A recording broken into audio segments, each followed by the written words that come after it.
Magandang umaga, Health Reading 013, October 18, 2024, Friday. So 13 days na lang. Tapos na naman, 'di ba? 13 days na lang tapos na ang buwan ng Oktubre at nagkataon yung auno is first Friday. So, alam niyo naman 'yan, 'di ba, undas. O ngayon, kung ayaw niyong malagay sa undas, ayun, ayusin nyo yung kalusugan ninyo. Kasi may mga tao kayong kalaban na hindi nyo alam, akala nyo mabait sa inyo, di ba? Tignan muna natin dito. Una, esto lang pala. Ay, nako, water sign pa din. Cancer, Scorpio, and Pisces, di ba? Ito yung mga tao talaga nakalimitan yung mga sex organs ang nagkakaroon ng problema, um, mga tiyan, ito yung mga dibdib, di ba? Wala, ito talaga sila. Nako, tsaka mga kasukasuan at mga paa. Ito yun, alam mo yung bakit lumalabas lagi yung water sign. Mapang-alok kasi sa pag-ibig, mapang-akit, no? So, kailangan nyo talagang yan, yung reproductive health ninyo at saka yung kung nag-undergo man kayo ng cosmetic reconstructive sa dibdib, dun ingatan nyo din yon. And then, yung iba sa inyo, kung nagtitake kayo ng para doon sa dibdib, kailangan nyo rin magpakonsulta kasi warning yan eh. This is a health reading, no, na kailangan mong pagtuunan ng pansin. Huwag kang magpadala sa iyong bugso ng damdamin kasi mapapahamak din yung mga pangarap mo sa buhay. Lahat naman ng tao nangangarap na maging malusog, no, maganda yung kondisyon ng pangangatawan, maging safe lagi sa biyahe, sa pagpasok at labas ng trabaho, sa pagbiyahe.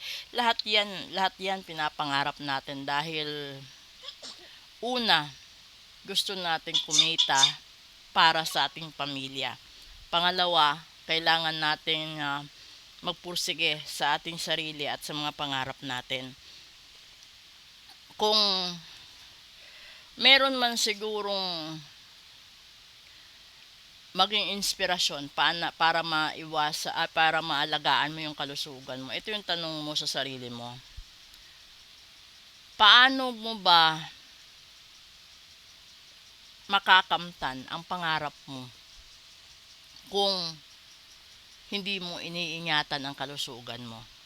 Literal yan.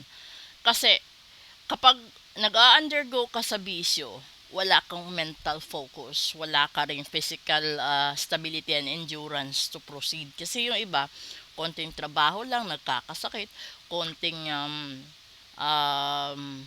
overtime lang, 'di ba? Nagkakaroon na agad ng mga side effects yung katawan at nagkakaroon ka ng sleeping disorders at hindi maganda 'yon.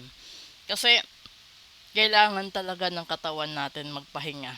So kung ikaw yung tao na sa stress na stage, depression, anxiety,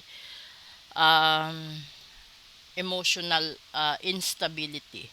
Itong emotional talaga, marami itong nadadali dito sa kalusugan. So, ingatan ninyo, no? Kasi, wala eh. Ito yung pinakakailanganin natin na yaman. Kung mayroon naman siguro tayong yaman na dapat hingin lagi sa Diyos at sa sarili natin, ito yun, kalusugan. Kasi wala naman taong gustong matigik, 'di ba? Habang maaga. Kasi gusto mo mag-spend time sa family mo, sa fur babies mo. Gusto mo mag-spend time sa lahat, no? Especially kung meron kang mga organization na tinutulungan. And maraming salamat nga po pala sa nag-donate doon para sa homeless stray dogs and cats at saka doon sa homeless senior citizens natin at saka children. Gagamitin ho yung donation ninyo bukas ng umaga para sa Piso Caravan, and that is for approximate sa tao 100 heads, pack foods and snacks Tapos sa stray dogs naman, kung marami pang mabubuting puso sa inyo ngayon, gagamitin po natin yan at makakadagdag. Bibili tayo ng kahit 5 or 6 na sako na feeds at saka mga bottled waters. Okay?